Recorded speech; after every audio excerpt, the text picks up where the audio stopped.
I have an off-the-wall question.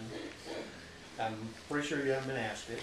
Okay. And you don't have to answer it now. Oh, okay? 'Cause wow. he's got my card. How about that? And you can think about it. You got me really, you got my interest peaked here. Well, as I introduced myself, I'm a pastor. Yeah. I'm a little bit of a history buff, so I know that the nation has gone through times like this before. I also know that in times like this before, pastors have started preaching repentance and things, and we've seen the cycle, the sine wave of events change in the country. So, with that, knowing that, and knowing the Christian background, okay, that one of the things that bothers me is when a candidate gets up and says, "God bless America," and the reason is he can't because of where we're at, and I won't go into the scriptural background of that. So, you can still ask for God's blessing. I mean, you can ask. Yeah, but what I'm saying is there a candidate that out there that would lead the people insane? Instead of "God bless America," they would say "America bless God." Well, I've said that actually that America. I talk a lot about the founding documents of our country, and that we have rights that come to us from God, and that makes us a very different country from a foundational point of view.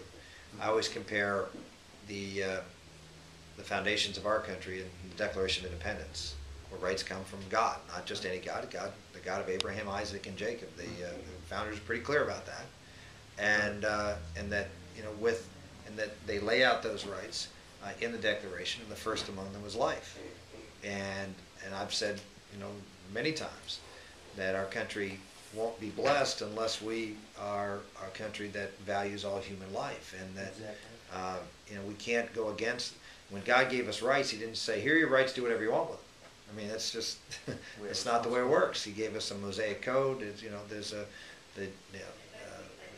the Old and New Testament are the guideposts by which our laws, the moral laws, of which our secular civil laws have to account to, and when those laws are inconsistent, then we have a problem, and that's what abortion is. It's when Herman Cain said the other day that abortion is not a political issue, it is the ultimate political issue. And I understand, some politicians don't like to talk about abortion, want to avoid some of these tough moral issues, because you get pigeonholed as being, "Oh, you're the guy who talks about moral issues." Well, I talk about all the issues. I talk about Social Security. I'll talk about any issue, but I'm not going to avoid this issue because it's controversial.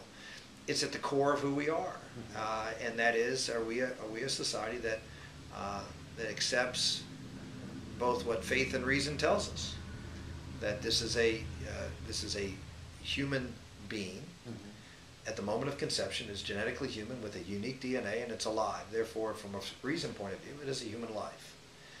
From a faith point of view, it's a creature of God, right? It's a creature of God with an immortal soul. And so from that point, from faith and reason, faith teaches us that, reason teaches us that, science teaches us that. Then we should respect that, and our laws should comport with that.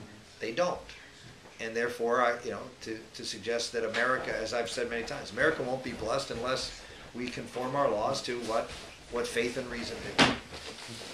That's just one. I'm just one of the things. It's time for us to bless God again. And I'm not against saying God bless America. I understand that. But in the position we're in, we're not really in a position to really say that. We need to be honoring Him and blessing Him and stuff. I always thought of God bless America as a request. Yeah. Please bless our country, as opposed to a right that we should be blessed. 14th Amendment and anchor babies in the